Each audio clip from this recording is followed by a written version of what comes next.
Here is an important message for all horses. The makers of Dobberoids Magic Horse Rejuvenators announced some new exciting additions to their range. Is your horse overweight? He can look 5 pounds lighter in a Dobbytex horse cummerbund. When my horse meets his friends for a drink at the Hilton, what does he say? Dobby bra. And now the show that 9 out of 10 horses prefer. Round the Horne.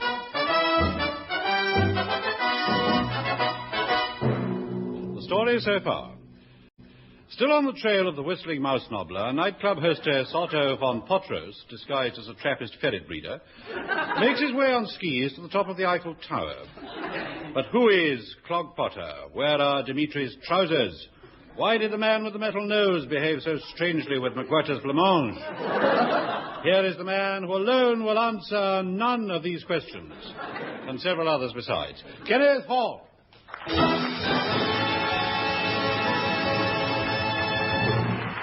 And that was Douglas Smith, who wishes it to be known. But from the way he's been acting lately, it's pretty obvious, really. Now, the answers to last week's questions. First, the odd man out. Well, the answer was, of course, Kenneth Williams. All the others can be stretched to twice their length. Next was the complete the lines from the following songs. Firstly, I'm going to wash. Well, the answer was that man right out of my hair, and not a lady in Barnstable's washing for 3 weeks. But thank you, and a nice try, Mr. Alan Freeman. Finally, we had I Get a Kick Out Of. Well, Mr. Gruntfettock of Hoxton, I think we all know what you get a kick out of. And on looking at the list you sent me, it's my considered opinion that you're running a severe risk of doing yourself a permanent injury. Besides, it doesn't scan. You can't sing, so tell me, how can it be true that I get a kick out of drinking metal polish strains through a football sock? All right, Smith, the announcement. This is strangely attractive. Leggy Gamma Douglas Smith. Announcing a new feature, the Kenneth Horne Theatre of Suspense.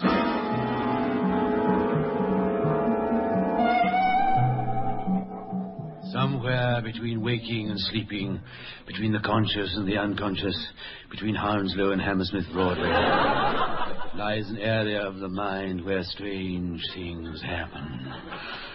Come with us now through the gateway of the supernatural, up the eerie passage of fantasy into the area we call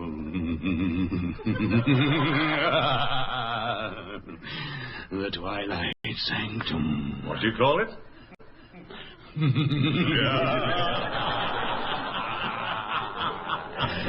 The Twilight Sanctum.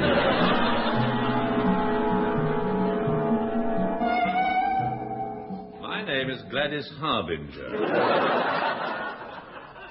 Sir Gladys Harbinger. And how I came by that name is of no importance to the present narrative, so mind your own business. My mother hailed from a small village in Cornwall. It was said that on a clear day you could hear her for miles. I was on a brass-rubbing holiday in the West Country when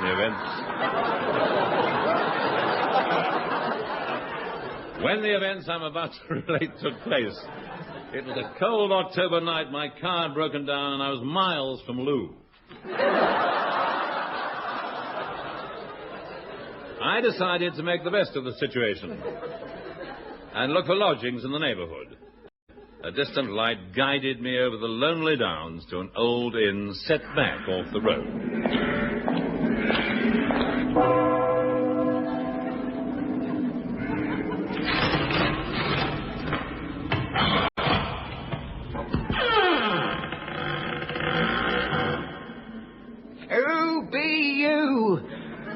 Be you the egg chicks that be coming my way? Well, not exactly, no. Be ye man, or be ye ghastly manifestation, because if ye be man, ye be welcome here, but if ye be ghastly manifestation, use the tradesman's entrance. I was looking for a bed for the night. Get thee gone from this doomed place. We be all doomed here. We got a touch of the doom here. I've seen things. I've heard things. I've touched things. I've smelled things. Don't ye ask me what I've seen or heard or touched or smelled, because I wouldn't tell ye. No, don't ye ask. Don't ye ask. Well, I wasn't going to. Don't he ask me about the headless horseman, how he comes a-galloping by about this time. See, there he be now. Where? He's just manifested himself in the rhododendron bushes. There he goes, a-galloping toward the 5-bar gate. He be fine on the flat, but he be useless over the sticks. But I'm forgetting me manners. Come on in, young master. Young man.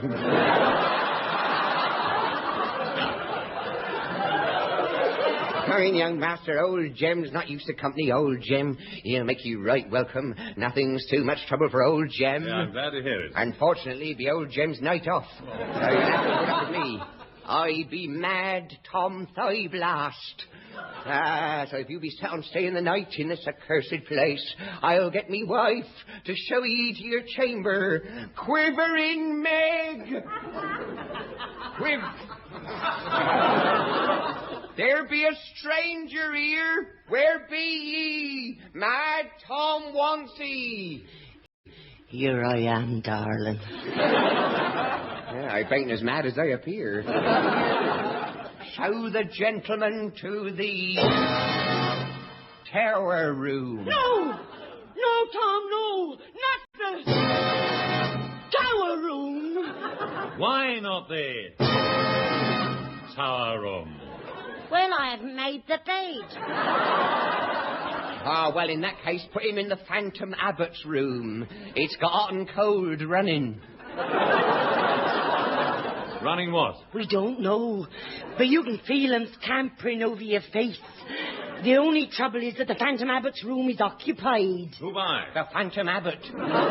You'll be all right, 'cause it's a double bed. He don't take up much room. He keeps himself to himself. He does. The only visitation you're likely to get is his phantom clammy feet in the small of your back. And if you want anything during the night, just scream. As you may imagine, I slept but fitfully that night. I was awakened at 3 a.m. by what sounded like the thudding of giant hooves and the champing of giant jaws outside my window. I slid quietly out of bed. While you're up, Gladys, get me a glass of water, will you? Certainly, Abbott, I'll do that. I crossed to the window, and there in the forecourt of the hotel was a huge, shapeless grey creature with great, bulging pink eyes and enormous whiskers. It was like a 20-foot-high Gerald Navarro in a fur coat. The moon illuminated its ghastly face as it pressed against the window pane, and then, just as suddenly as it appeared, it vanished again. I was petrified. Sleep eluded me for the rest of that night. After breakfast, I decided to pay a call on an old friend of mine who lived in the neighborhood, a certain Brigadier Grope Mannering, the eminent big game hunter and amateur taxidermist. His man, Grunter, answered the door. Well, goodness me, sir. Isn't it Sir Gladys Harbinger? Yes. Mummy! No. Well, that's another story. Well, Grunter, my good man, kindly take me to your master. Yes, sir. This way, sir. He's in the den stuffing a gorilla. Oh. Up the chimney. Keeps the draft out. Sir Gladys Harbinger to see you.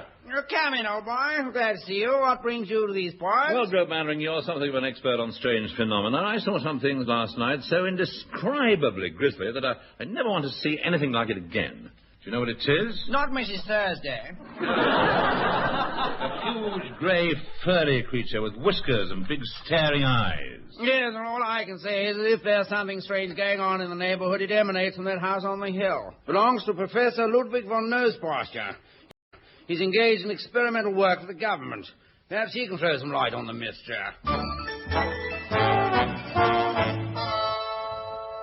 Hello, you wanted to see me? Yes, Professor. Well, come into the laboratory and close the door. Extraordinary equipment you have. Curious test tubes. What strange retorts. Well, I don't write the script, Ducky. But I can see you're curious about the nature of my work. I'm engaged in experiments to try and increase the world's food supply. As you can see, I'm in the middle of an experiment with this chicken. You see this chicken here? Yes. Well, I've injected it with my new hormone preparation. And now, observe, she is about to lay.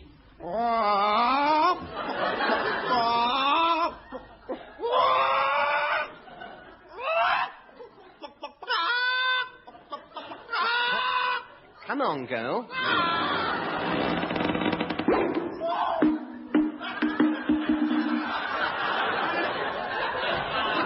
Good heavens, it's 8 times the size of a normal egg. Precisely. That's what I call going to work on an egg. Marvellous, a housewife. Not so good for the chicken, of course. First time I've ever seen a chicken go red in the face. Now, what other experiments are you working on? Well, food-wise, I'm working on several. There's my project, cross a cow with a pig. Yeah, what do you hope to get from that? Veal and ham pie on the off. Also, I'm working on a scheme to cross a pig with an armadillo. I'm going to call it a pigadillo. Very good name, yes, but won't it taste awful? Yeah, but just think of the crackling. No, seriously, though. No, seriously. I'm working really on my hormone experiments to increase the size of animals. In this way, we'll be able to produce animals large enough to... Professor, the mouse has broken out of its cage and escaped. The mouse? The one I was experimenting on. Quick, after him. But surely a mouse can't do much harm. This one can. It's 25 foot high. Good heavens. That must have been what I saw outside my window. A monster mouse. The mind boggles. That's 25 feet high. Rogue mouse can be an ugly customer. Come on, we must follow its spoor. But surely a mouse doesn't...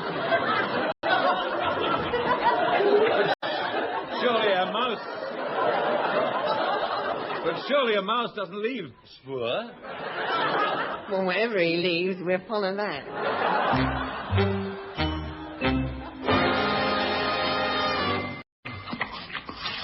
There he is. Look, there, nibbling that oak tree. Good heavens, he must be nearly 30 foot tall by now. We'll have to shoot it. Hand me my gun. Which one? The mouse up. It's seen us. Stand your ground, Miss Lust Tippet. They can smell fear. I can smell it myself. It's going to charge. Don't shoot till you see the pinks of its eyes. Get behind that boulder. I'm going to let him have it.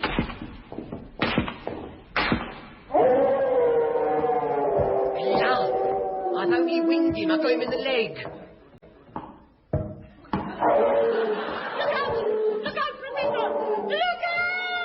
Good heavens, he's picked the professor up in his paws and... Here, no, stop messing about. Don't look, Miss Lust Tippet. It's not a pretty sight.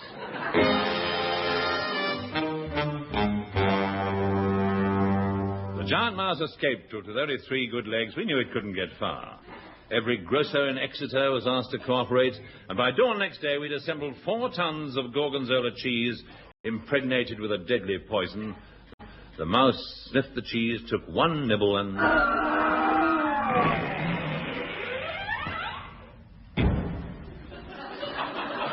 The cheese had done its awful work. But unfortunately no one could get near enough to remove it, and so it lays there to this day. 4 tons of slowly decomposing gorgonzola. Not to mention a 30-foot mouse. Oh, well, it should help shift traffic on the Exeter bypass.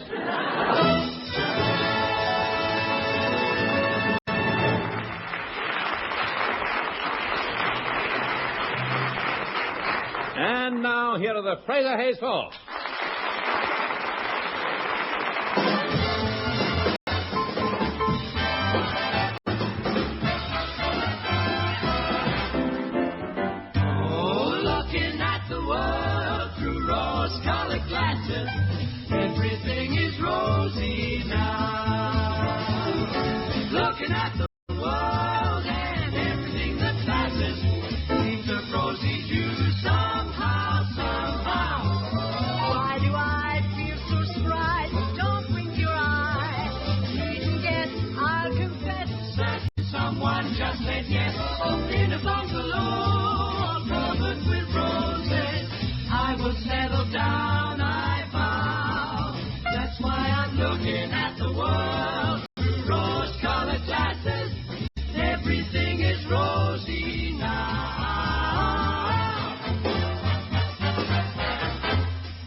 Goodbye to Mr. Sorrow. How do you do, Mr. Joy? No need to worry about tomorrow. Now everything's coming up roses for you and for me.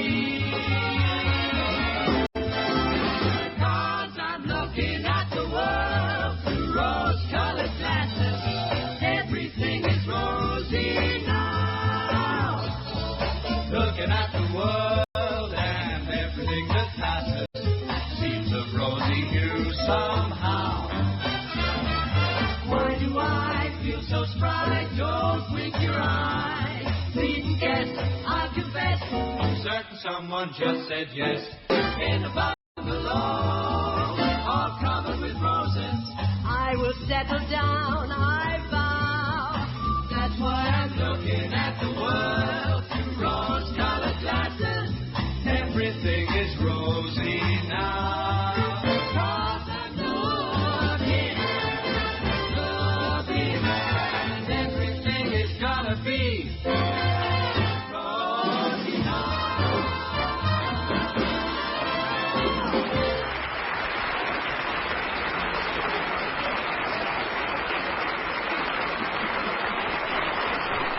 Recently, Clarkson Rose, the summer show producer, celebrated his 50th anniversary in show business, and many stars gathered to pay tribute to his long-running Twinkle. Well, this set me thinking. I thought, well, if Clarky can do it, why not Horny? So I took a lease on the Pier Pavilion at Bogmouth-on-Silt and set about auditioning acts for my show.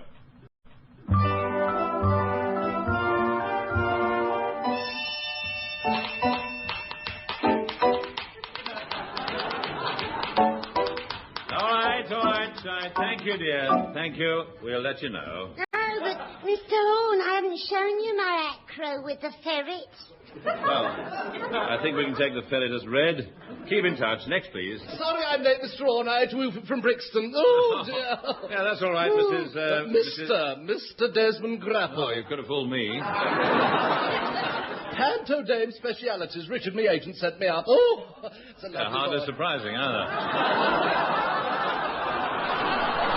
Well, now, what sort of experience have you? Well, I've done all the pantos, Mr. Horne. I was an ugly at Bolton last year, and of course, this year I was going to do me Aladdin. I'd had me Twanky fixed, but unfortunately it fell through. Never mind, it doesn't notice. Would you like to do your audition piece now? Yes, I'll just give the pianist me parts. There you are, dear. Right, now, nice steady four and tacit for the patter. I'm Bess of the ATS. Though sugar may be rationed, I'm the sweetheart of the mess. Oh, girls, how'd you like me undies? Yes, I made them out of blackout curtains. Oh, but I've got a boyfriend. He's a free Pole. I think he's only going out with me to get his hands on my spam ration. Oh, yes. And what about the meat ration? It's so small I wrap mine up in a bus ticket and it slipped through the punch hole. Oh, still, we won't let Hitler get us down because we may be short of nylons, of oranges and beer. But the GIs now have landed, so girl, let's give a cheer. They're overpaid, they're oversexed, but at least they're over here. Yes, I'm Best of the ATS. Oh!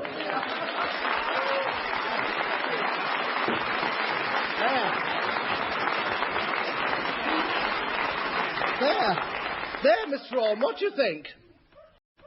Next, please. Don't you ever see me Winnie the Waff? That's true. Next, please. Oh, I've never been so degraded in all my life. If ever 1942 comes back, I'll call you. Next.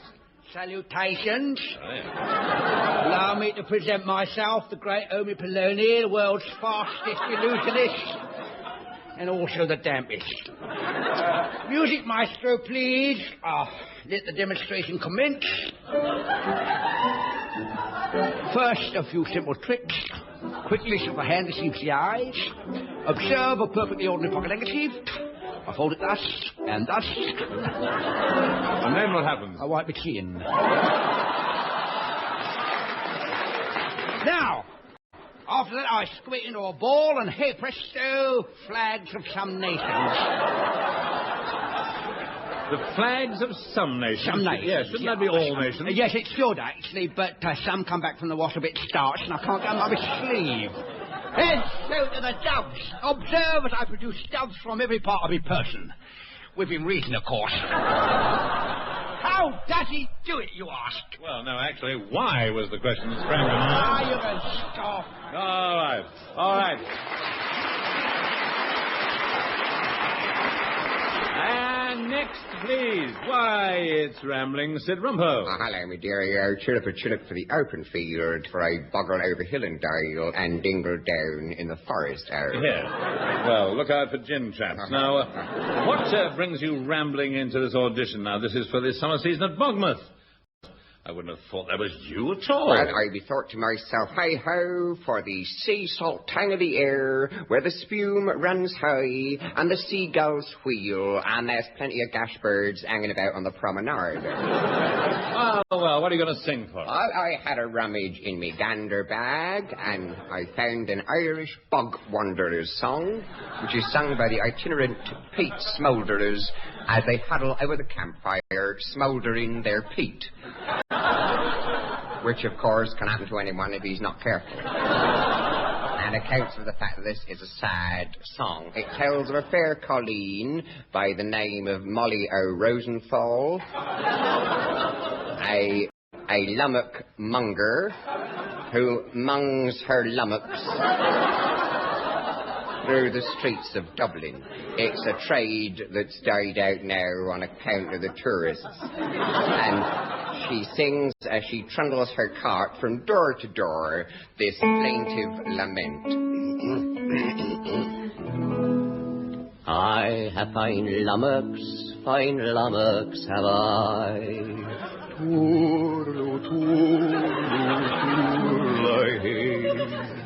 Who my fine lummocks will buy. Bite them you'll find, they're fresh caught today. Tiddle-eye, tiddle-eye, tiddle-eye, tiddle-eye, poodle-eye, doodle-eye, tiddle-eye, they're the fairest ever seen. Tiddle-eye, fumbled in me rumble-um. And who will bite the lummock of a fair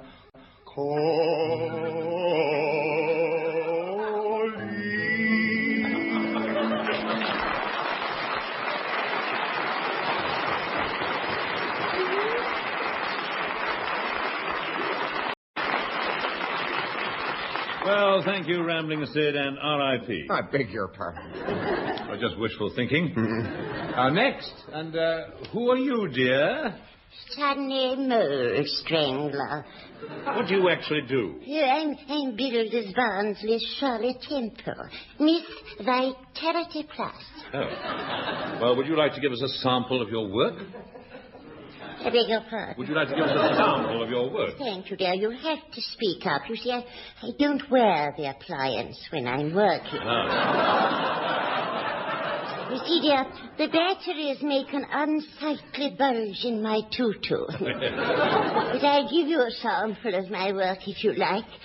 Could you direct me toward the microphone? But I thought you old-timers didn't need a microphone. Oh, no, I don't need it to sing into. It's for holding myself up. See, I'm a little short of breath these days. Right. 1, 2. I'm young and healthy And I've got...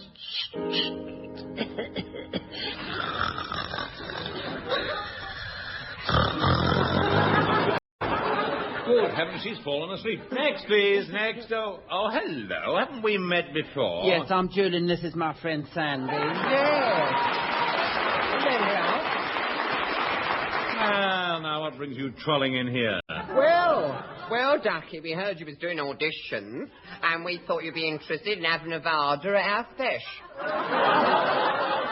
Well, I should be delighted to have a Varda. What do you actually do? Oh, we're very versatile. We are, aren't we, though? Oh, quite, yes. We do a bit of everything, don't we, Jules? Oh, yes. Everything. Yes. Oh, yes. Yes, we have our many facets. Many facets. You have your Sandy and Jewel, the Boner Brothers. 20 tiny toes tapping their way to the top. Or we can do your amazing feats on the trampoline. Yeah, I'm sure you can. Very nice. Make your hair stand on him, we could. Yeah. Thank you very much. Yes. But actually now, we'd like to present the bewildering Julian and Co. I'm Co. He's Co. Yes.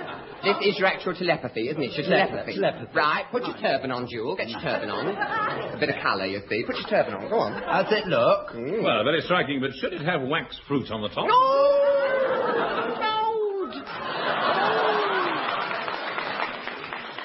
Right, Sand. All right, pass among Mr. Horne and borrow from him any ordinary object, such as a bus ticket. Such as a what? Bus ticket, something like that. And I will bewilder him by telling him what it is. Right. Have you such an object as a bus ticket about your person, Mr. Horne? Well, wait a minute. Yes, there you are. Thank you. Now then, Jewel. Yes? Are you ready to bewilder him? Nearly. Right. Come on, Jewel. That's going to be transferred. Going to be France, you see. Oh! Ah! Go on, Jewel. Yes. Oh. Go on. Oh, that's it. Mystic forces are occupying They're me. occupying him, you see. Occupied now. He's occupied now, you see, yes. No, you can't get through to him when he's like that, no. Sometimes he's occupied for days. He is, though. No, it's true. All right, are you ready? I am ready. Right. Then tell me, what am I holding in my hand? Hey? Wait a minute. Yes? Yes? Coming through. Coming through. Yes?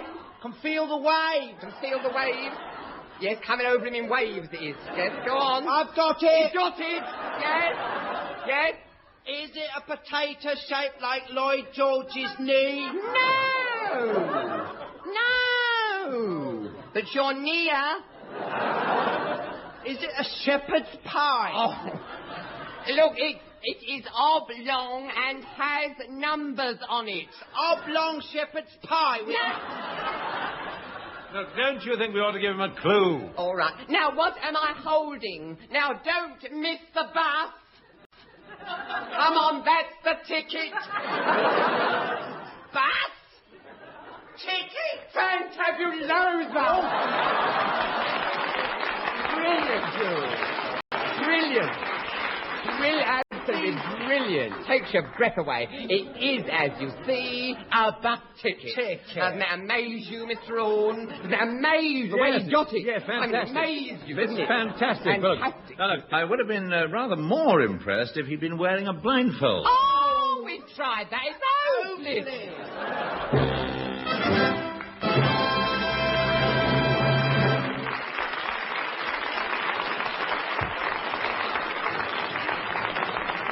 And they say that variety is coming back. Well, if it's anything like that, I shall lock myself in the bathroom until it goes away again. Well, that's it for this week, except to say that if you have any complaints or suggestions, why don't you put them on a postcard and address them to Mr. Justin Tramwicket, The Lighthouse, Nuneaton. He won't be able to help you, but he'd appreciate a postcard because nobody ever writes to him. Cheerio, see you next week.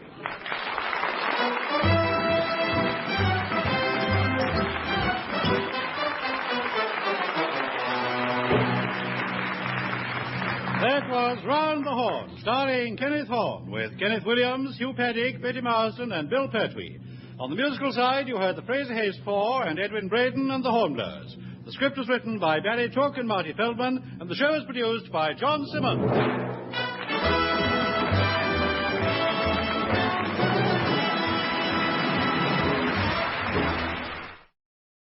And now the show that 9 out of 10 people prefer to...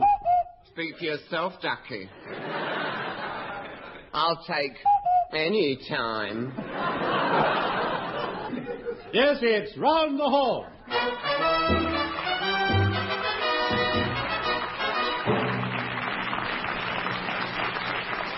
And the guest stars in this edition are the Lippincott Brothers and Spong, fun with an electric sausage, Rabbi O'Houlihan, he sings to a small stuffed ferret, and Grip, Grope and Gruber, variety's smallest exploding jockeys. And here is your breezy compere, Wimbledon's winsome nightingale of song, Kenneth Horne.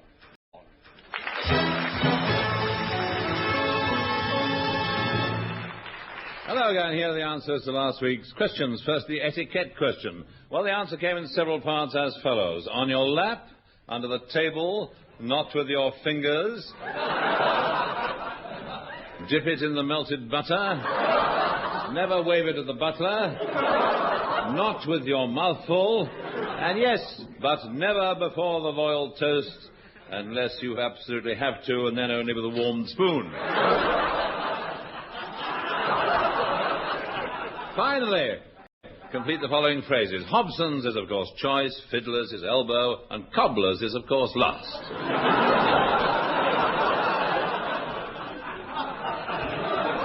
Unless it happens to be a lady cobbler, in which case it's cobbler's first. All right, Smith, make the announcement. Ladies and gentlemen, the Kenneth Horne Theatre of Mystery and Imagination.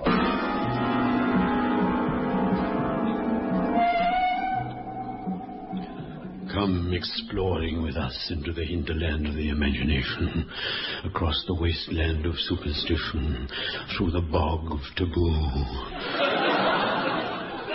through the back door of the libido. And you'll find yourself in the twilight sanctum. What did you say? Sanctum. Oh, that's what it was.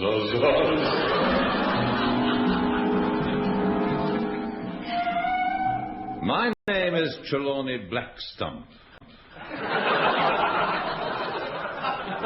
When I think of what befell me that fateful night in September and of the horror of what I saw and heard, I can scarce repress a shudder.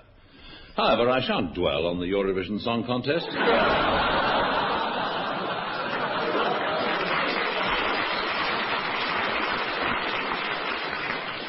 Suffice it to say, I received notification that my great-uncle Quasimodo had died. And I was summoned to attend the reading of his will at the family seat, Hampton Magna, on the lonely Monkey Gland Island off the Essex coast. At the quayside of Little Poston, the old family retainer was waiting to row me across. Ho there, you in the boat! Are you from Hampton Magna? Aye, they be. Jump in, thank you, young Master Trelawney. How'd you know that? Why, bless you, young master, don't you know me? Many's the time I dandled you on my knee, when you was no higher than a spigot nor a turve.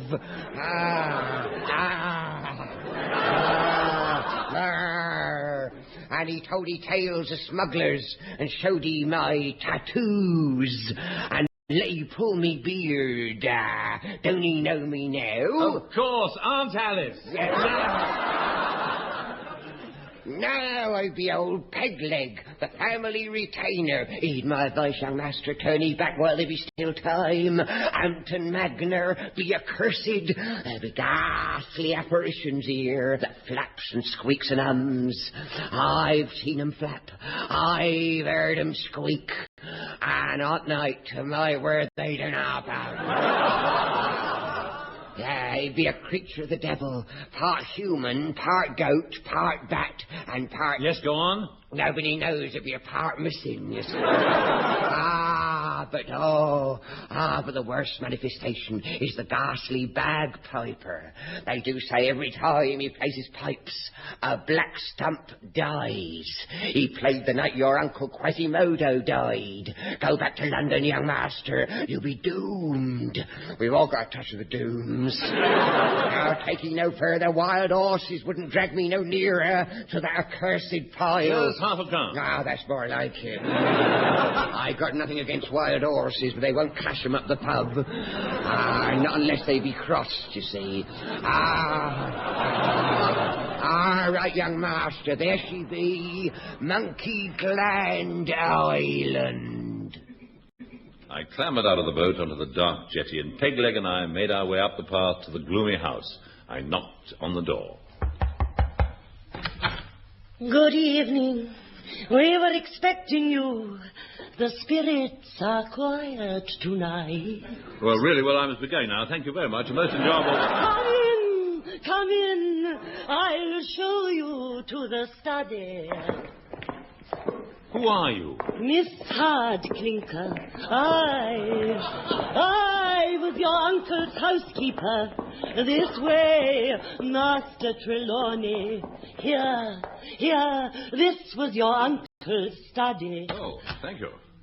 It's exactly as it was when he was alive. Nothing has been changed. There, his jacket on the chair, his pipe in the ashtray, his boots in the fireplace. There, in his favorite chair. Good heavens, it's him. No, it's Mr. Pandabody, the solicitor. He always looks like that. I'll wake him up. Mr. Pandabody!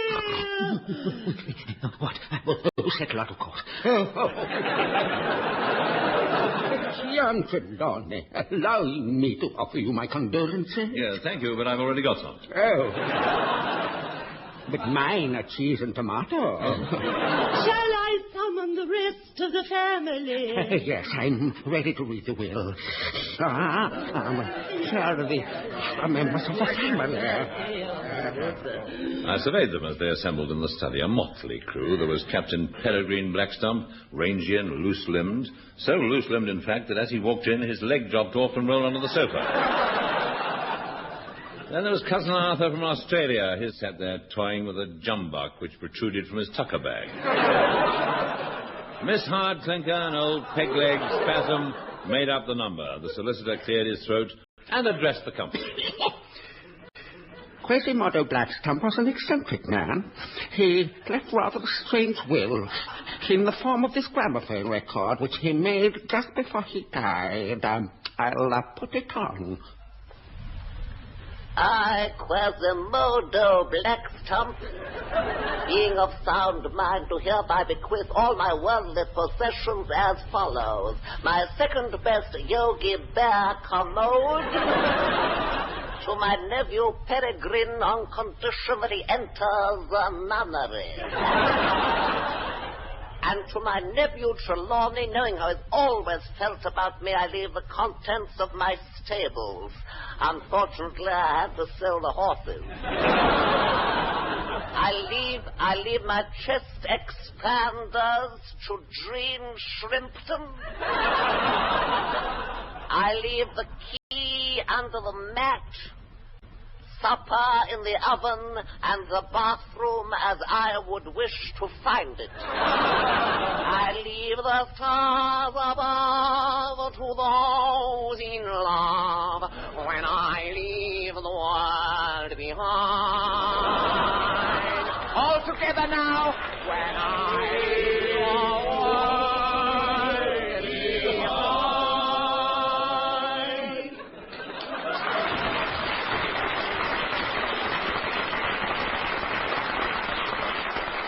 And the other record comes to an end. Well? I voted There is a codicil to the will which says that in the event of one of us dying before tomorrow morning, his property will be shared among his survivors. Strange, you know, but it's almost as if he expects one of us to die. Cousin Arthur from Australia alone took the news calmly. He straddled the fireplace with his pipe clenched between his teeth and his teeth clenched in his hand.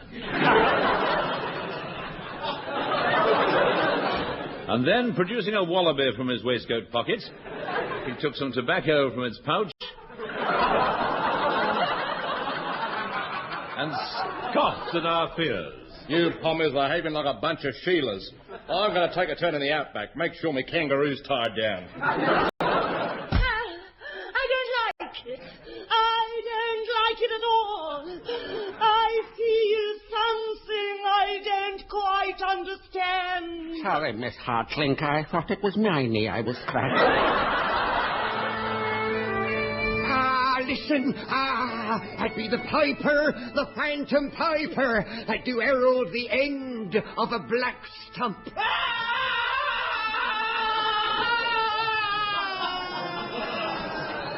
Is that Cousin Arthur? Aye. Either that or the piper's caught his chanter in the door.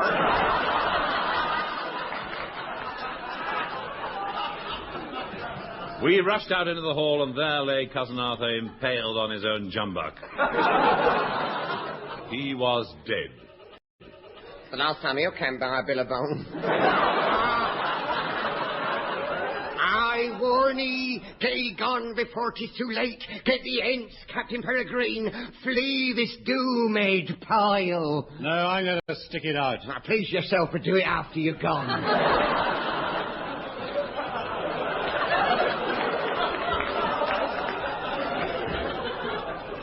If anyone wants me, I shall be in the library. I think I shall go to my bed.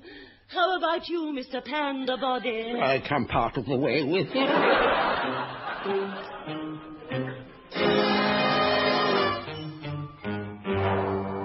2 hours later, I was in the arms of Morpheus when I was awoken by the sound of the phantom pipes. I leapt out of bed. Excuse me, Morpheus. Yes, any time, Gov. I hurried to the library. Peregrine was slumped in an armchair, an awful grin of horror on his face. The curse of the black stumps has struck again. There'll be only 4 of us left. I can't stand it! I can't stand it! Oh, calm yourself, Miss Hardclinker. Sit down in this chair.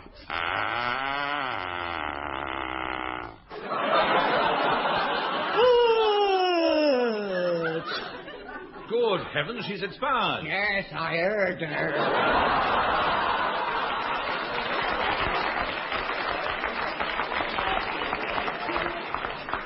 Yes, unfortunately, she sat on a poisoned whoopee cushion. What a way to go. Do you realize there are only 3 of us left? That means the murderer must be one of us. You, Mr. Pandabody? No, I'm not Pandabody, but Inspector Jim Beast of the Royal Canadian Mounted Parking Meter Attendants. That's a man. Old Pegleg? Ah, no, not old Pegleg, but... And ripping off his false nose, cardboard dicky, and leopard skin +4s, he revealed himself as... Great balls of fire is not Felix Aylmer. No. No, it is only a disguise. You see, if I remove my rugby shorts and celluloid elbows... Barbara Mullen. Oh, oui, with your doctor. No, you see, not the real Barbara Mullen, but see... And removing his cotton wool beard and revolving sporran. No, come. No, dear boy, no. Just a terribly, terribly witty and decadent disguise. But you see, if I take off my signet ring and patent leather jockey shorts... I am, in fact, your great-uncle Quasimodo. Then you're not dead, but why? You're mad. Don't call me mad. Don't ever call me mad. Don't use that word. Not mad. Don't call me mad. No, not that. Not mad. Don't ever call me mad. Why not? I'm sensitive. And with that, he made a run for it. The inspector brought him down in a rugby tackle. Oh! I touched him down and converted him.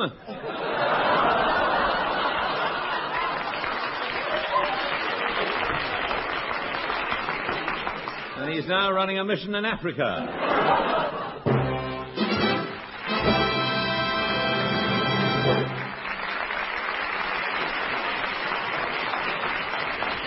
And now here are the Fraser Hayes Four to sing a track from their new LP, Songs for Swinging Chinese Lovers, entitled You make me egg foo young. Ladies and gentlemen, the Fraser Hayes Four.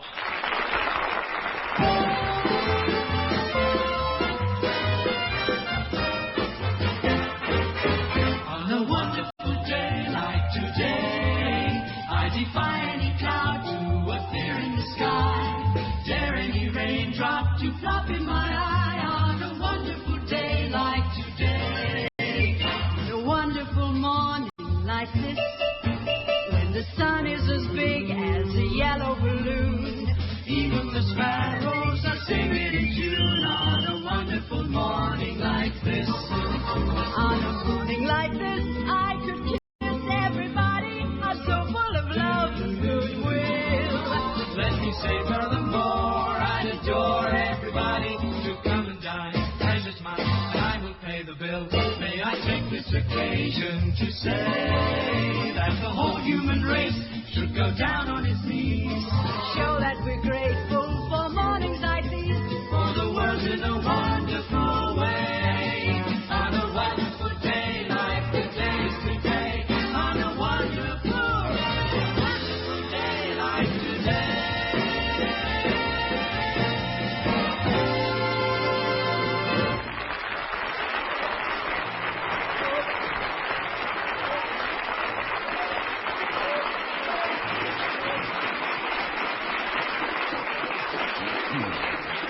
Well, as everybody no doubt knows, today sees the beginning of the Throw a Pie at a Pig Week, sponsored by the Royal Society for the Prevention of Pigs Getting Above Themselves. And to celebrate this fact of staggering unimportance, East London is presenting what will be known as the Bulls Pond Road Festival of the Arts. And here in the studio is the organiser of the festival, Mr. Grant Paddick. Oh, yeah. Yes, Grant. J.P.'s mould Grant Paddick. Queen Grant Paddick the Terrible. Yes. The terrible, I can understand, but Queen. I'm not actually a queen. No. Not in my own right. Now, it's merely a device for getting into the Turkish baths on Ladies' Night. And you are the man behind the festival. I am the man behind many things in the Bulls Pond Road area. Now, the festivities open with a vast and historic ceremony of the counting of the Scrodes. Yes, this will take place at 14 Sheep Dippers Alley, a grace and favour house. So called because it was presented by King Charles II to a lady called Grace, who done him a favour. And I believe you're actually going to enact this time-honoured ceremony of the counting of the Scrodes for us now. I am, yes. I have, come on you lot, I have with me here my band of mummers. Well, you go ahead and mum, yes. And I will describe the action. Right. Are your Scrodes ready, mummers? Yea, they are held high. Then let the Scrode counting commence. Most impressive sight now as the Scrode counters in their ritual garb of rimless bowler hats, plastic macks and furry carpet slippers climb slowly and majestically in solemn procession into a huge tin bath of tepid cocoa, in which already reposes the great loofah of Scone. Listen now as the ceremony unfolds. Be there all stout burghers here assembled? Yea, Scrode Master, I be a stout burgher.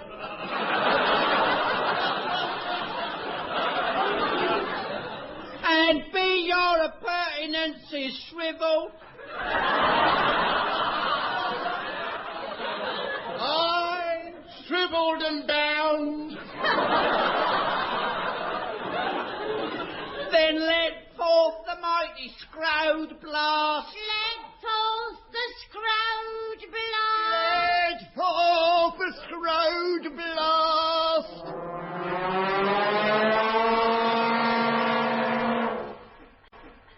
It has been let forth.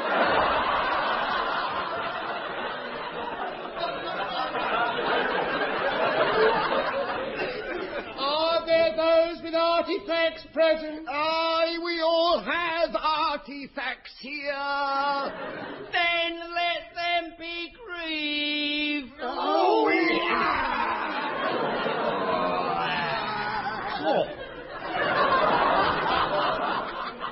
Be all artifacts now grieved. Yea, they be grieved. I think I've ricked mine. Then let the grummit maiden come forth. Wordling her grummit. Here is my grummit. Will you be pleased to accept it as an earnest of goodwill and shake it for all to I will shake it gladly. Thus are the traditions of England upheld. An important aspect of any festival of arts is its beauty queen, and here now in the studio is Miss Balls Pond Road, 1966. Good evening. Evening. Surely you're not Miss Balls Pond Road? No, I'm a manager. This is Miss Balls Pond Road here. Hello, dearie. Looking for a bit of fun? Well, no thanks, I've just eaten. Now, have you won any other beauty competitions? No, not actually one. I have been placed. I was third in the Miss Go to Work on an Egg contest. Oh, yes. Who won it? Buff Orpington.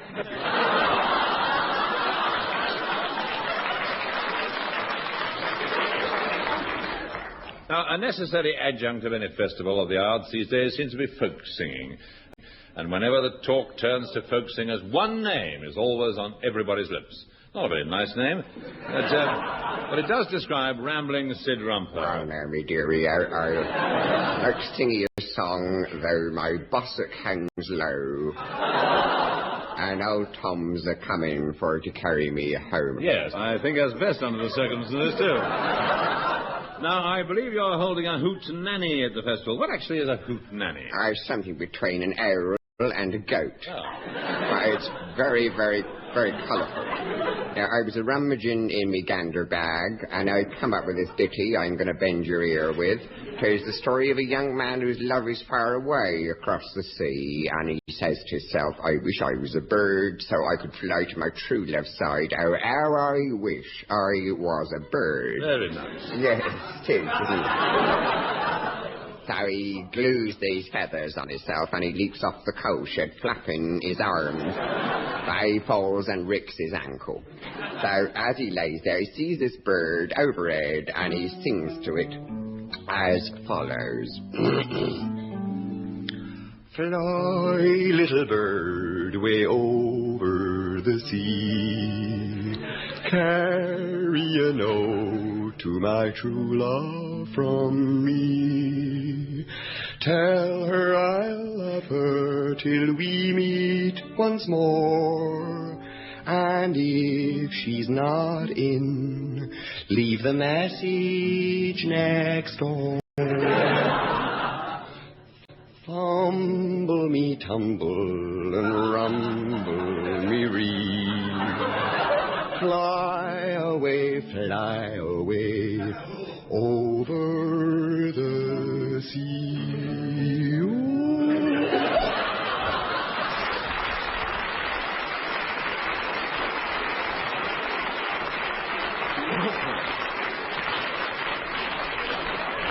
Oh, thank you, Rambling Sid, and may you never look back. Why not? Because I'm making rather a rude gesture. And now, ballet. Now, what pictures does that not conjure up? Splendid, sturdy chaps in the full flower of their manhood. That's one of the pictures it doesn't conjure up. Still, no festival would be complete without a ballet, and so when I saw a poster advertising the ballet Boner, I thought I'd pop along to their rehearsals and see how they were getting on. Hello, are you the ballet Boner? Yes, I'm Julian. This is my friend Sandy.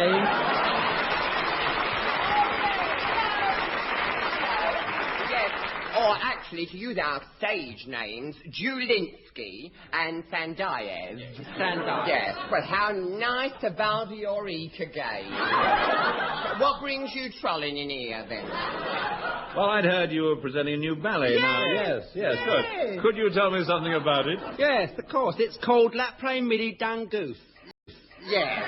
And that's actual French, you know. That's your French. Yes, with the exception of goose, you see.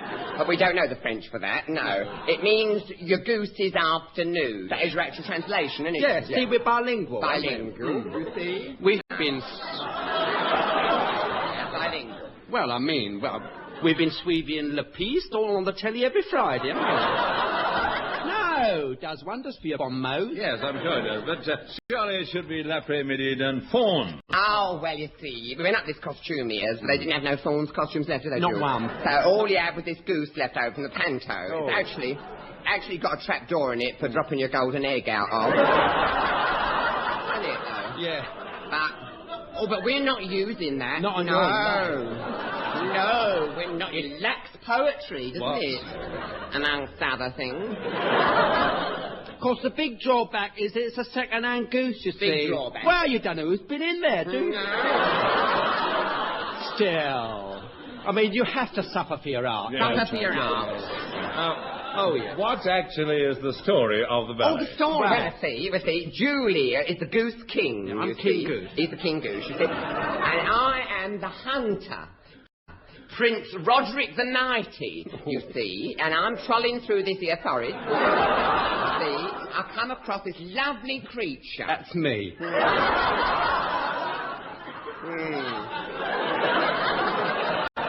Yeah, he looks better in the skin, actually.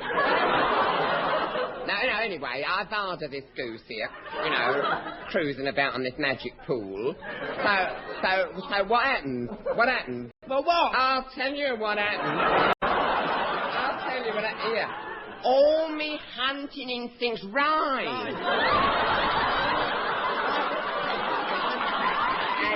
and so as they rise up, you see, I whip out my crossbow. And I do a pas de chat all round the stage. No, pas de chat all round the stage. Very butch. Very good, you see. Then I take aim and fire and transfix him with me magic barb. Oh, it's lovely. Then he does the dance of the dying goose. Well, I'd like to see him. Yeah. Do you think he'd do it for me now? Ask him, Ducky. Ask him. Oh, I see. Would you die for me? Oh, gladly. There he goes, you see, there he goes. You see, there he goes, he's dying. He's dying now. Look at him flapping away there. Oh, flap. Go on, girl, go on, flap. Oh, no, it's very pathetic, though, isn't it? Yeah, you took the word right out of my mouth. There he goes, he's going. No. He's going, yes, he's going, he's ebbing away. Now, wait a minute, he's coming back. Oh, yeah, oh, no, he's going again, he's going. Look the way he's all curled up there. Curled up like a little ball. Ah, bless him. Yeah, what's that? What's that? Got me beak caught up me trapdoor. Oh, hold on. Hang on a minute. Hang on a minute. All right. Oh, that's better. Oh, good. Right. Now, at the final flutter of my broken wings, I stagger back to the magic pool and plunge in. And filled with remorse, I leap into the pool after him, and after a breathtaking party there, we expire together. The whole denouement smacks more than a little of the definitely fabulosa. Of course, fabulosa. Yeah. Of course, we know we're a little far out. I mean, we're only on the fringe, as it were. Of the festival? Oh, yes, and of the festival. But if we get the critical acclaim we deserve, I mean, it's be a world tour. World tour. Monte Carlo. Yeah, Monte Carlo. Lincoln Centre. Bolshoi. Covent Garden. Yeah. But if it doesn't succeed? Well, I suppose back to washing up at the corner house, isn't it?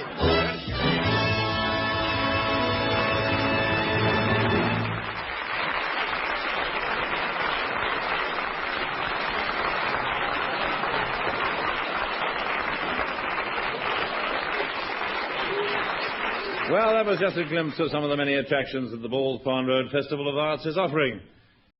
And I hope it gives visitors to London this year a good idea of what they can avoid. Well, that brings us to the end of our show, but before I go, I'd like to sing a couple of numbers you all know. 94, 271. Cheerio, see you next week.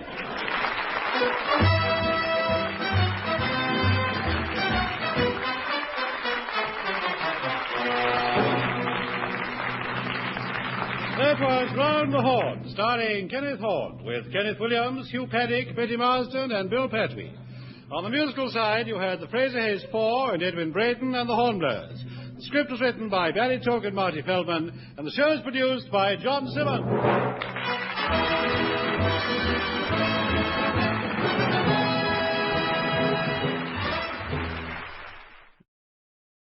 My lords, ladies and gentlemen, your highnesses, your graces, Father Thames, Mother McCree, Sister George, the president of the Paul Road Temperance Society would like to take Irish whiskey with his honoured guests. But he daren't. So please be upstanding and charge your glasses with Dr. Catamold's vitaminized tonic wine. The kiddies love it. Ladies and gentlemen, the toast is Round the Horne!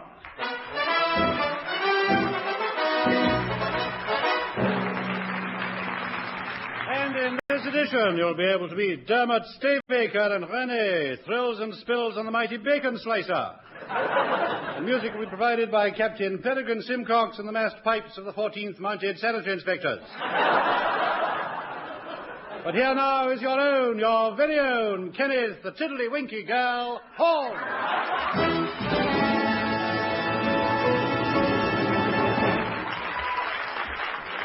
That was Douglas Smith, who has often been. But unfortunately, he always comes back. Now, here are the answers to last week's questions. First, complete the following film title, Whistle Down Thee. Well, of course, it was wind. And most of you had it. Bad luck. Needless to say, I had a letter from Mr. Gruntfuttock, and what he whistles down is of no possible interest to anyone. Except Bertram Mills and perhaps the Director of Public Prosecution. Now, the well-known phrase or saying was, people in glass houses shouldn't.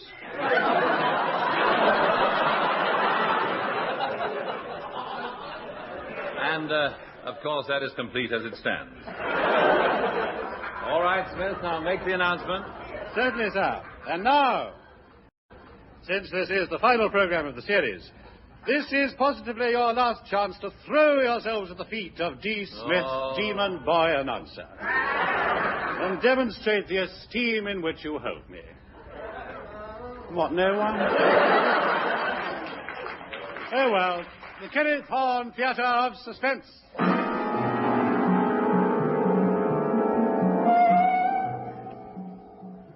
Terror is a strange emotion. It is different things to different people. It can be a creaking on the stairs. It can be something rustling in the attic. But for most people, it is Mrs. Thursday. Come with me now through the creaking door of the unconscious, where lurks the ghastly naked spectre of insanity. Good evening, sir. I am the Insanity Spectre. I've come to unblock your libido. Through here, Spectre. You'll find it in the Twilight Sanctum.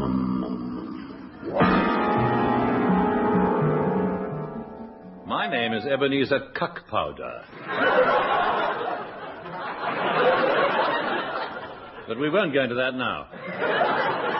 I come of a West Country seafaring family, but I can't do the accent.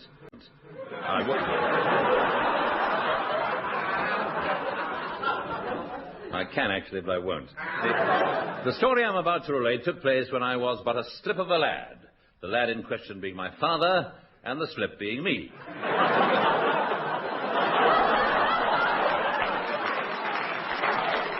The year was 1863, and I'd arrived in Portsmouth. I was footloose. In fact, my kneecaps were only held on with sticky tape. And fancy-free. That is, if it was free, I fancied it. Ready for adventure, I made my way to a low tavern on the quayside frequented by rough, swarthy, seafaring men. Pink gin, dearie. Coming up, Black Jim. How about you, Tobago Jack? I'll have the same as him and a packet of crisps, and don't forget the salt.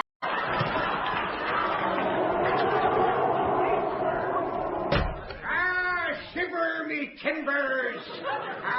Vast me mateys! Clear a path for Scarface Rufus, me boyos! Avast, I say! I'll put me up through any man Jack who dares stand in me way! Arr! Arr! Arr! A pint of grog, me beauty.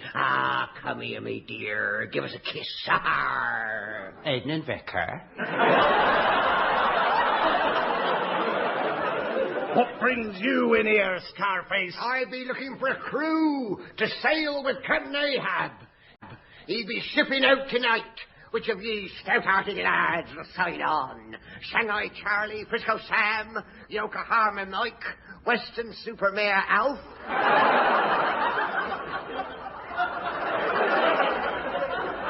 What? Be all afeard? Curse your black hearts for a pack of lily-livered jackerals. Who will take ship with Captain Ahab? Good evening. Ebenezer cuck powder at your service. No thanks, I never use it. I eyed him curiously. Aye, Scarface. Aye, cuck powder. Well, what brings you here? I'm looking for a ship. Then come in, me hearty. Well, mateys, and who be this young cuck powder who puts you all to shame? This fine stripling with his apple cheeks and his long blonde hair. Aye, and his... Oh, you don't have to use your imagination. Yes, it's great, man. You be a likely lad to sail aboard the Golden Help Glob Glob. That's a curious name for a sailing boat. Aye, a woman who was launching it fell off the rostrum and drowned. Hey, and ever since the ship you're cursed, my dear, nobody who'd go on her had ever been seen again, my dear. 'Tis like a floating Emerald show, my dear. Don't he go aboard her, my dear? Take no heed, young cuck powder. Take no... Young cuck powder. Oh, honestly, it's ludicrous, isn't it? Have a drugged drink, matey. Aye, what'll it be? I'll just have a grog and a bit of lemon. Here, lad. I quaffed the foaming tankard eagerly, and then suddenly everything blurred, and the figure of Scarface started to dance in front of my eyes.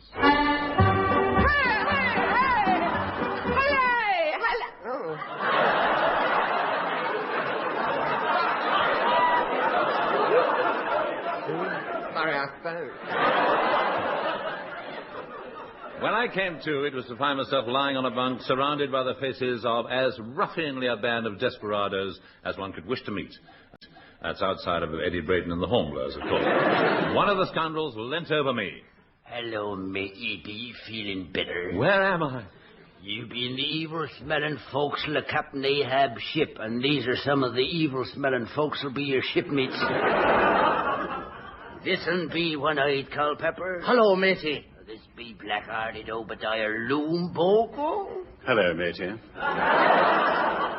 And this be the first mate, Iron Teeth Rumspigot. Hello, darling.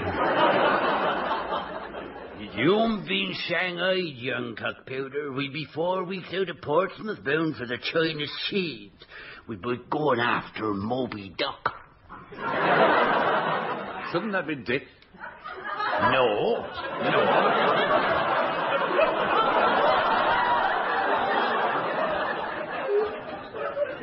This be the great white Peking duck that haunts deep waters.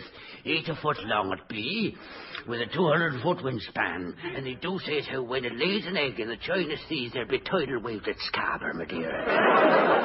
Captain Ahab be sworn to slay the critter. You see, they had a tussle once before, and he now wears a wooden leg.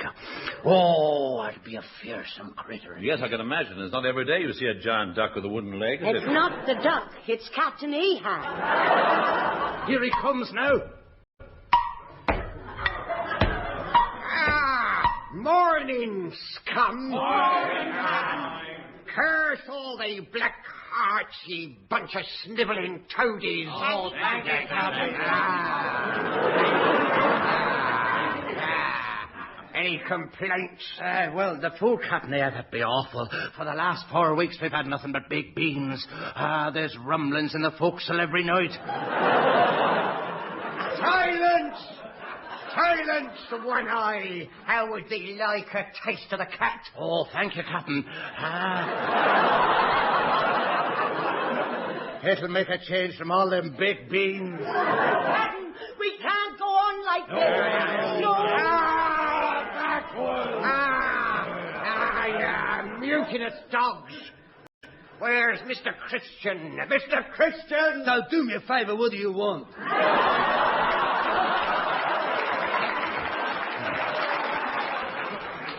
Mr. Christian, take One Eye Culpepper below, give him a few lashes, some mascara, And a tin of wrinkle cream. He looks awful. No, please, no. Take him away, Mr. Christian, and put him to picking oakum. No.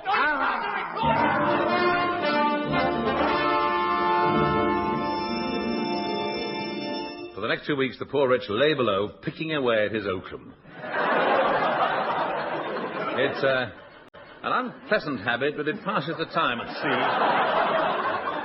Next morning, I was awakened to the quarter to 6 bells by Captain Ahab shouting from the crow's nest. Avast! Avast! Avast what? I don't know, but it's pretty big. Wait a minute, it be Moby Duck. There she blows. What you mean there she blows? Ducks don't blow. Whatever it is they do, she's doing it. Look, duck ho on the port bow.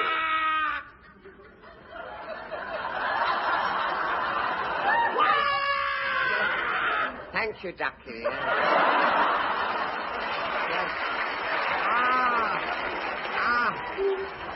Here, she's taking off. She's going to lay an egg.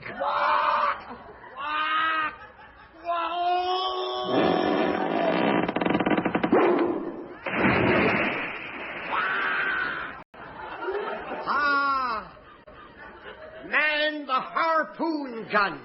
We're going after her. She's getting away. More steam. More steam. This is a sailing boat. Oh, yeah. Oh, more wind. More wind. We're gaining on her. She'll not get away this time. 40 years I've waited this moment. Yes, I know what you said about me. I know what's been whispered on this ship. You all think I'm a raving madam.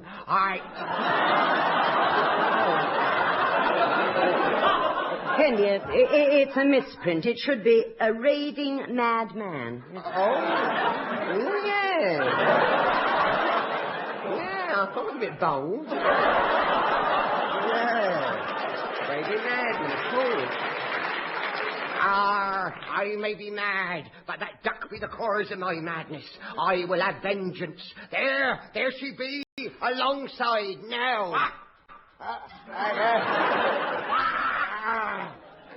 Stuff me in the harpoon gun. No, listen. No, come on, now, stop messing about. Stuff me in the harpoon gun, cock powder. I'm going after her myself. Aye, sir. Ready? Stop.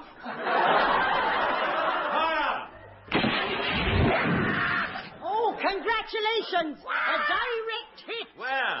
Well, I can't actually say, but if Captain Ahab was an orange... See them grappling. Captain Ahab and his Leviathan duck locked in mortal combat.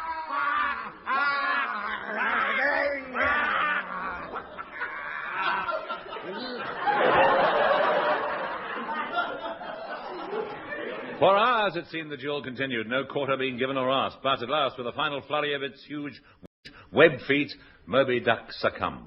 Ooh, quack! And vanished beneath the waves, carrying Captain Ahab with it.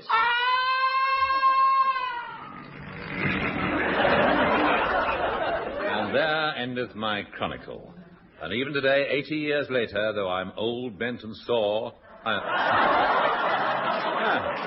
No, I'm sorry, it's another misprint. It should be Sear. The memory of that giant duck stays with me.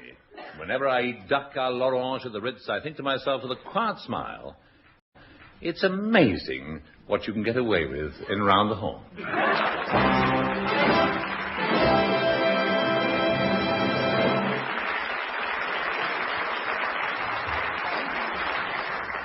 By the way, the accomplished Mr. Hugh Paddick played the part of the duck. It was the part that most people throw away.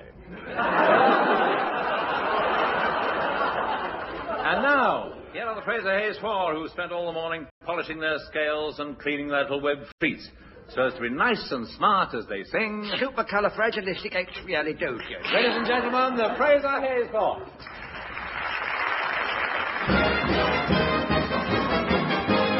Supercalifragilisticexpialidocious. Even though the sound of it is something quite atrocious, if you say it loud enough, you'll always sound precocious. Supercalifragilisticexpialidocious. Because I was afraid to speak when I was just a lad. Me father gave me nose a tweak and told me I was bad. But then one day I learned a word that saved me aching nose. The biggest word you've ever heard, and this is how it goes. Supercalifragilisticexpialidocious. Even though the sound of it is something quite atrocious, if you say it loud enough, you'll always sound precocious. Supercalifragilisticexpialidocious. He travelled all around the world, and everywhere he went, he'd use his word and all would say, there goes a clever gent. When dukes and maharajas pass the time of day with me, I say my special word, and then they ask me art to tea. Oh, supercalifragilisticexpialidocious. Even though the sound of it is something quite atrocious, if you say it loud enough, you'll always sound precocious. Supercalifragilisticexpialidocious. You know, you can say it backwards, which is docious, alliexpiistic, fragile, but that's going a bit too far, don't you think? When the cat has got your tongue, there's no need for dismay. Just summon up this word and then you've got a lot to say. But better use it carefully or it may change your life. Like, one night I said it to me girl, and now me girl's me wife. She's supercalifragilisticexpialidocious. Supercalifragilisticexpialidocious.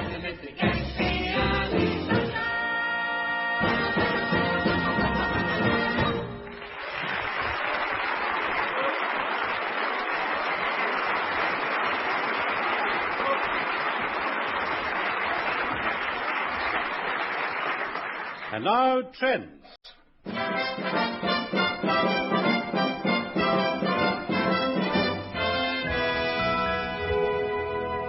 First, the trend in films is still back to the 40s, the era when Fanny was by Gaslight and not Hill. And Hill was Dr. Charles and not Fanny. The days when Jimmy Tarbuck was Ted Ray and so was Charlie Chester. When everybody was our gallant ally, except for the people who are now our friends. Ah, well, plus ça change. That's the actual French, you know. Here now is an excerpt from one of the great films of that period, starring Dame Celia Molestrangler and aging juvenile Binky Huckaback.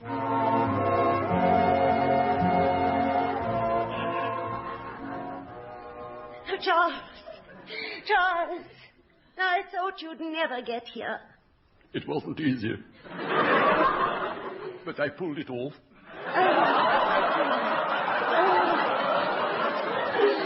Charles, darling, how strong you are.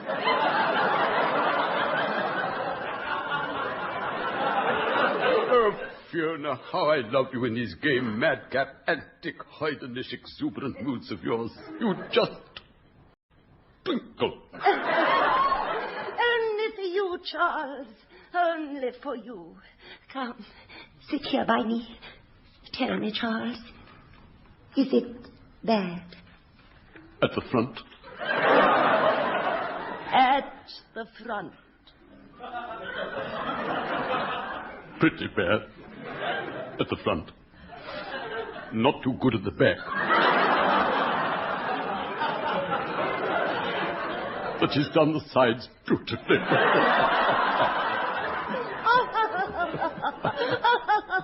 It tickles you, does it? Perhaps I should have shaved it off. Oh, I love to hear you laugh, Fiona. I know. I know you know. I know you know, I know. Yes, I know. Oh, Charles, I want to make you happy for these few brief fleeting moments that we're together. How can I make you happy? You know, Fiona. Yes, I know. Kiss me, Charles. Kiss me. Oh, Fiona, if only this could go on forever. Tell me, Fiona, have you ever loved like this before? Not like this. Not quite like this. Not on the top of a 73 bath.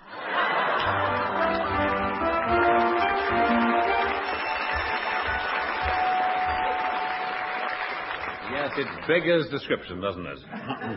Now we move on to the world of folk music. Sumer is a coomin' lewd sing rambling Sid Rumpole. Well, hello, me dearie, for I'll fuss it me truss it, and wordle me groats.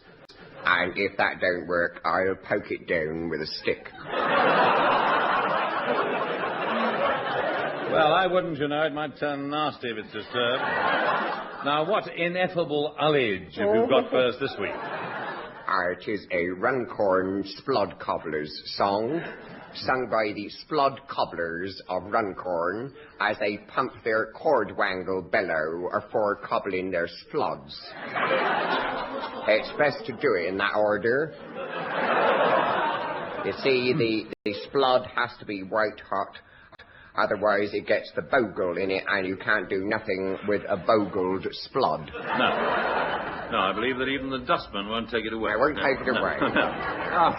What exactly is a splod? A splod is a kind of spottle guard or shreve hoof worn by a Lummoxshire knob tiddler or work goat, as it prefers to be known. Understandable, really, because you'd feel embarrassed, too, if you was called a Lummoxshire knob tiddler. Yes. You would be wide open to all sorts of curious nicknames, wouldn't you? Precisely, yeah. Sometimes I swear he understands every word I say. Now, me dearie-o, as the Splod Cobbler works his trummis, he sings this lugubrious ditty. I sing as I cobble and hammer my splod, though my trummis glows hot and my trade be on. I sit as I gorble and pillock me spleen, for a cobbler's life is a life for me. Sing lickety, lickety, splod, me boys. Sing whackety, whackety, ooh. Well, why the ooh? Well, that's the sad part of the narrative. Alas, you see, he misses his splod and impales himself on his own cordwangle. I imagine that could be very painful. Fatal, most often. As a result of which he dies lack-a-day. And they do say as how his ghost walks abroad in a minor key as follows. Now his ghost still sits and cobbles his blood, though his tramis grows cold and he's on his tongue. He sings as he garbles his ghostly spree. Oh, a cobbler's life was the death of me. Sing lickety, lickety, splod me boys. Sing whackety, whackety, splod.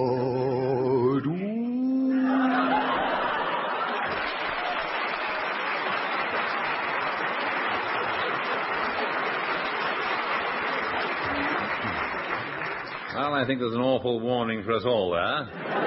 Now, moving on. Recently, I was asked to organise a cabaret for the Director General of the BBC. They said they wanted something different, so I popped down to a little agency in the Charing Cross Road that I'd heard of. It was called Boner Performers. Hello, anybody there? Hello, I'm Julian. This is my friend Sandy. We're your boner performers. Boner performers, we are. Oh, it's Miss Horne. Oh, how nice to bow to your dolly old eek again. Oh, well, what brings you trolling in here? Well, I've been asked to organise a cabaret for the BBC on the 15th. Now, I was wondering if you could fix me up. Oh, yes, Ducky. Oh, no, we'd be glad to fix you up any time. Yes, oh, BBC, is it? Oh, well, you want something a bit risque for that mob. How about Queenie? I think she is at liberty, isn't she? Queenie? Well, what does Queenie do? Oh, she does striptease with a difference. With a difference. See, she's the bearded lady at Blackpool. She's got a long beard right down to her ankles. Right down. Yes, and instead of stripping, she just comes on and shaves. Lovely act. Very good act. She can't do it often. Takes her 2 years to grow the beard again. Oh, dear. Yeah. Really well, it's not exactly what I had in mind. A little less exotic, I think. We can get you the great Omi Poloni. He's one of ours, isn't he, Jules? Oh, Omi Poloni. Yes. Lovely act. No, describe the act, Jules. Well, he's your actual strongman, really, isn't he? Yes. Yeah. Beggar's description. Could you give me some idea of his act? Well, he comes on, you see, wearing this leopard skin, you see. It's a great butch Omi with... I mean, he's got these thews like an oak and bulging lallies.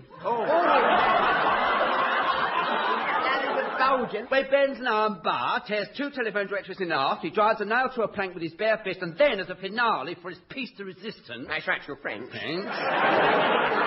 He's harnessed between 2 teams of wild horses, pulling in opposite directions. But does he budge?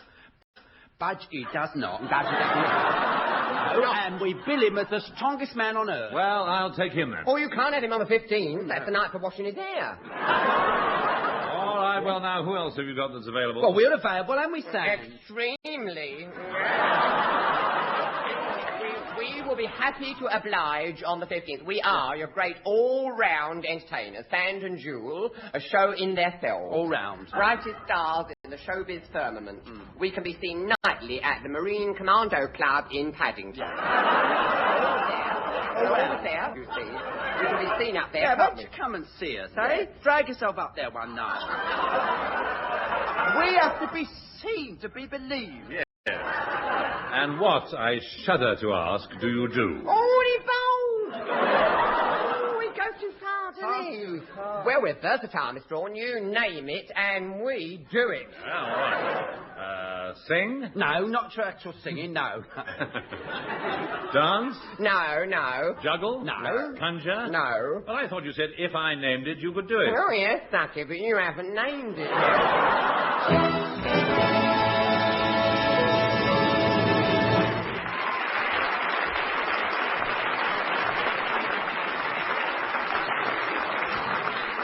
Well, eventually I named it, and they did it. But happily the plaster should be off in a couple of weeks. Now, finally, last week's hangover question. It was the what is it question, in which I asked you, what is it that has a great hairy body, 2 huge staring eyes, 16 legs, and an 8-foot wingspan? Well, I only got one answer to this, which came from a Major E.R. Lark's Haunch of North Borneo. He said, and I quote, "The creature you describe is common in these parts and is known as the giant man-eating..." Whoa! Well, I assume he was right, as the letter was sent by his next of kin. Cheerio. And with any luck, see you next year.